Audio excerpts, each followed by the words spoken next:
अस्सलाम वालेकुम भाईजान, ये हमारे पास वैगनआर आई है जी VXL 2021 मॉडल है। 52,000 किलोमीटर चली हुई है।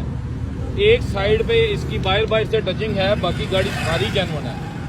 21 मॉडल गाड़ी है जी। गाड़ी साफ सुथरी है, इन्होंने फ्रेश करवाई हुई है। एक साइड में टचिंग है जी सारी, बाकी गाड़ी सारी जेन्युइन है।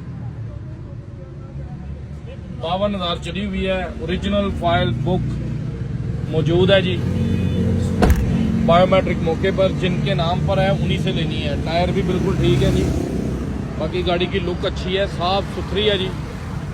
गाड़ी की डिमांड 26 लाख रुपया कर रहे हैं। मौके पे कमी बेशी करवा लेंगे। जिस मेरे भाई को चाहिए वो रब्ता कर सकता है। 0321 4488 336।